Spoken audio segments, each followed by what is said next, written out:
It doesn't take a genius. Ramsey! Mr. Marshall, how are you, sir?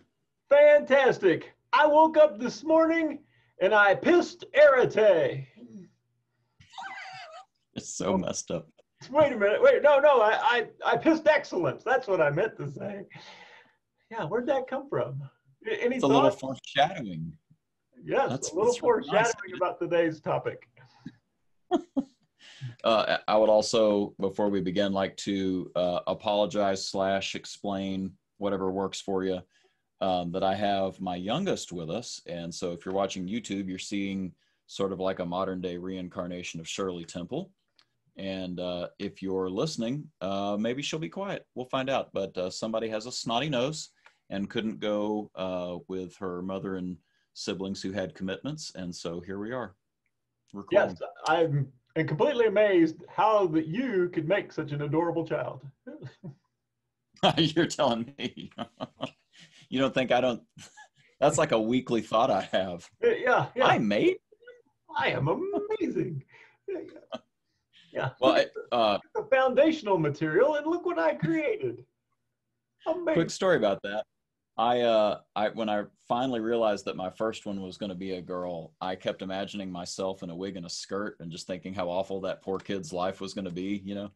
And so I started praying that God would, make her look like her mother. And actually all four basically have blue eyes and their mother's nose and everything else. So it worked out. Totally worked out. Anyway. Oh, that's perfect. My brother, his in-laws never forgave him because his daughter looks exactly like him. They've never gotten over it. Poor guy. Good-looking kid. My brother's a good-looking kid. They just thought, I think, same thing. They pictured something else in their heads. Yeah, that's right. That's right. We got to set this here, baby. Okay, so I came with a topic, and it's a two-part topic, and it does involve that Greek word you just said. But here's the thing that just hit me is that we have people that have reached out to us and said, oh, thank you for doing an episode on this. I'd love it if you'd follow up with an episode on this other thing. And we've had, people who have approached us about, I just want to be a better leader. And so here's the thing that I've noticed is, what do you mean by that? And what do you do to get there? So I use this phrase that you have heard me say, wrestle and grow. Mm-hmm. And so I want to talk about those and let's talk about them in reverse order. Let's talk about grow first on this episode. And this will be kind of short and sweet, I think, but I think it's worth an episode. Yep. Thank you. This is going to be super interesting to see how this goes, but here she is again. So grow, grow to what? And I know that, you can't help but think about something that you've brought up on this podcast before, begin with the end in mind. Right. Mm-hmm. So I don't know if, when I say grow and then follow up with grow into what are the things that come into your mind as opportunities there? Well, one of the things, one of the slides I have in all of my presentations, or the majority of them, is just a slide, and it says reality and potential, and then there's an arc over it. Yeah. And our goal is to close the gap between your ultimate potential and your current reality. And, I love that. The training, the discussions, the readings, everything we do is about making that gap smaller. And so then you show up with this topic, which is we need to be better able to define the potential. So your potential as a leader, your potential as a parent, your potential as a member of a team, or whatever it might be. Have you thought about what defines your potential, and taking it even a step further with Arate, is what defines excellence in your mind? What are you striving to be? So striving is not a bad word, and what you're going to be is the ultimate result. I love how you put that, because we're not human doings, right? We're human beings. So who do you want to become? And so from the Greek perspective, like we can go back to the Iliad, arete shows up there. And arete, I mean, in the Bible, it's often translated in English translations as virtue or perhaps moral excellence, or just being moral. But if you go back to older uses of the word, like in the Iliad, you'll see things like the heroes of the Iliad are lauded, are given honor for the fact that they're fast. They're really good fighters. They're wily and cunning. And so the idea being that, goodness, you know, if that is excellence that helps you succeed, you know, you're really the best at it, right? You're fulfilling your potential because you're really good at that thing. So you could translate it as virtue, excellence, living up to your potential. And related to that is the fact that, you know, like I said, those biblical translations of the word, you could really start talking about your values. So let me come back to that and first give you the little illustration that I love to share, which is horses. Okay, so the arete of a horse. If a horse is going to live up to its potential, like what's the first thing that you think of, Mike, when I ask you to tell me what would be the, you know, living up to the potential of a horse? Oh, it would be fast. Yeah, like you think thoroughbreds, right? Yeah, you're in Kentucky. I'm thinking thoroughbreds. I'm thinking incredibly fast and slightly out of control. Yeah. That, you know, they're in the gate, they're fighting, and you know, they have to have somebody lead them and somebody ride them, and you know, just to get ready to race, because they're just right on the edge of just going out of control. Yeah, they want to race. They're competitive. They're fast. Okay, so that's the first thought I have too. And I am from Kentucky, and that is the way we think, I suppose. But you know, there's like a guy at my church who has big, gigantic Belgians. These big draft horses, big work horses. You know, the arete of those work horses is their strength, right? And that they go no matter what. You know, all this. Hey, you got to stop. All this potential is basically in their muscles being strong. And then I had my wife attend the World Equestrian Games that were held in Kentucky a few years back. Mm-hmm. They had crazy equine competitions. There was like acrobats that did their stunts on top of a saddle of a horse as the horse is, you know, traipsing around this arena. Well, you don't want that horse fast, and it doesn't help that it's strong. You need that horse even and steady, right? Mm-hmm. And let me give you one more really weird one. My wife also has a relative who does pet therapy in children's hospitals. She has not just a miniature horse, but a dwarf miniature horse. It passed away a few years ago. Cutest thing you've ever seen. And this horse was the best at that kind of therapy because it had this sixth sense. It just knew which kid to sidle up to in the hospital bed and lay its head over on it, and it would be very patient about that, you know, that kid touching it and petting it and maybe pulling on its mane a little bit and things like that. Just the most patient, gentle, empathetic horse. It lived up to its potential, helped a lot of kids that way. So I say all that basically to say, okay, wrestle and grow. People want to grow. They want to be better leaders, etc. Well, define that a little bit. What would be living up to your potential? Mm-hmm. And we talked about values. I think values are a great way to do that. So let me shut up. I get excited about this and I start babbling about theory. You know, you can dialogue with me here. What do you think of when I talk about this?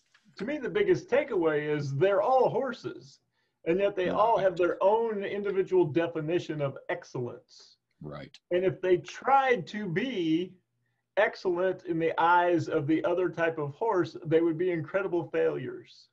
Yeah. Right. Yeah. If I'm going to get this dwarf pony to run in the Kentucky Derby, it's not going to go well. Yeah. And likewise, if I take a thoroughbred into a hospital to interact with little children, probably not going to go well. So Totally.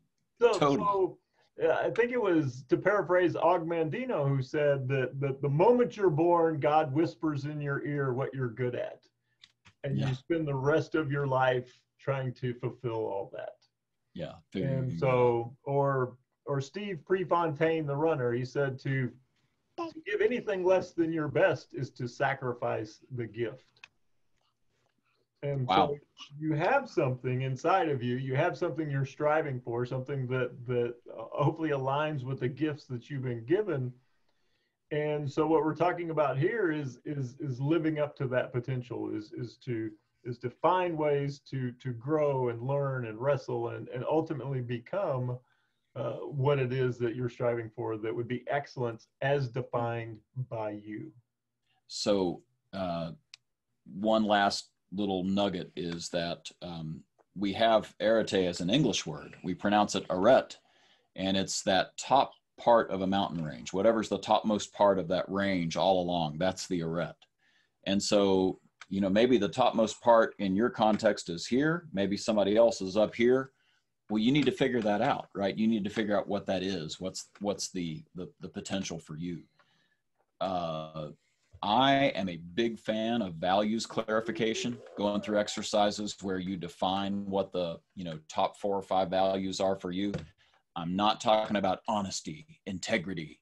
Those are givens, okay? I'm talking about, you know, like efficiency. Maybe that's a word that's important to you. Maybe relationship, maybe community. I sure don't. You just leave it down there, please. Maybe it's patience with children. But the idea being that there are words that would influence your decision making if you had them clarified for you, right? I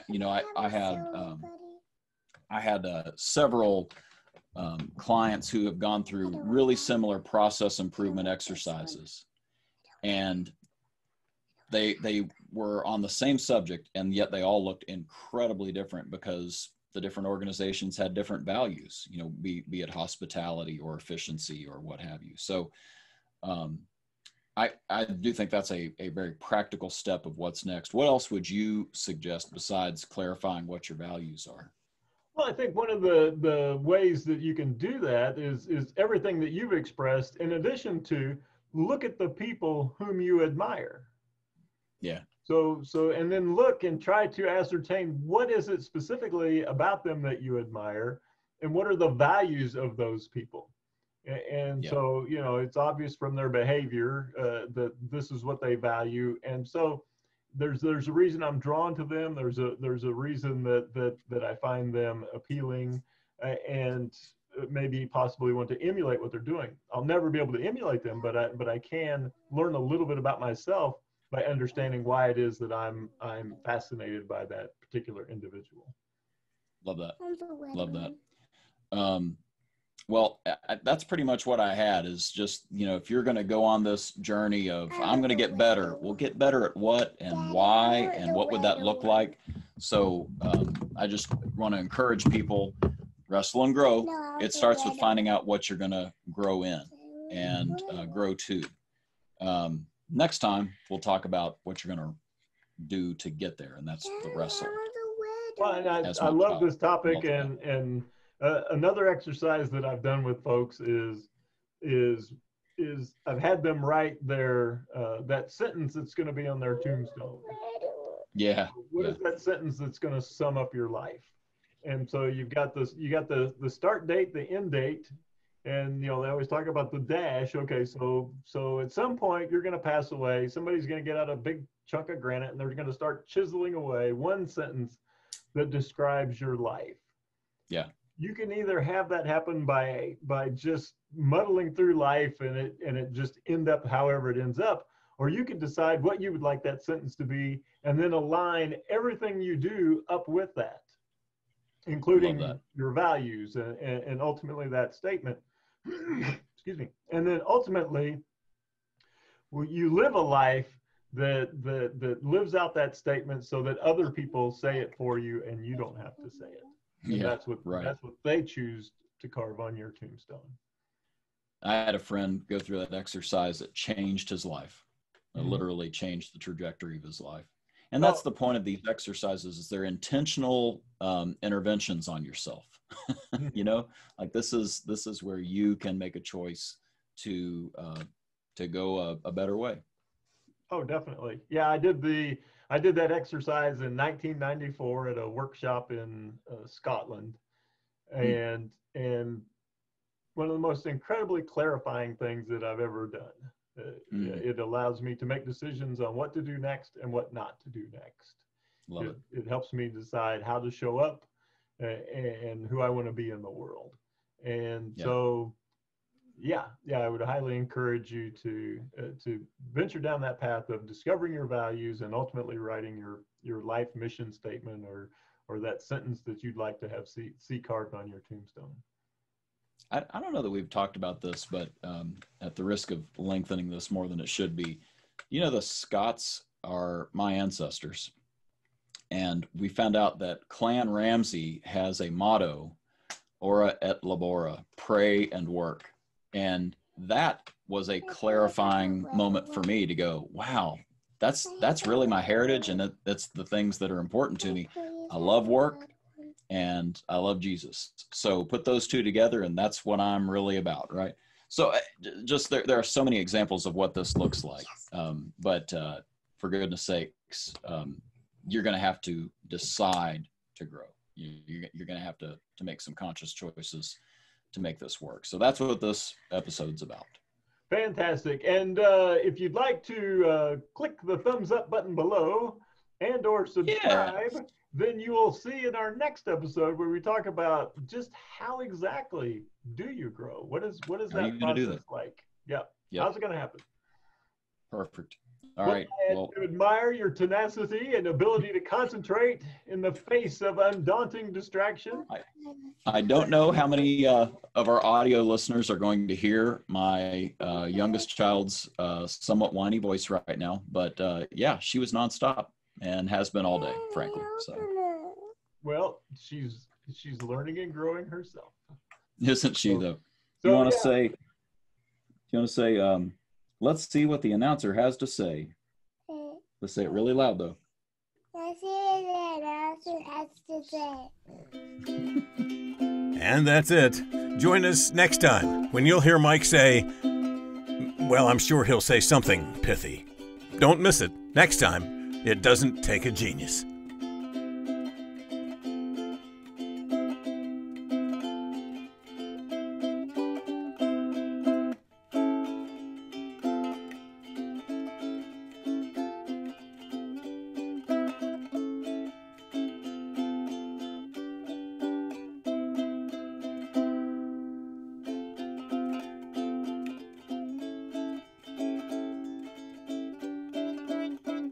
That's good enough.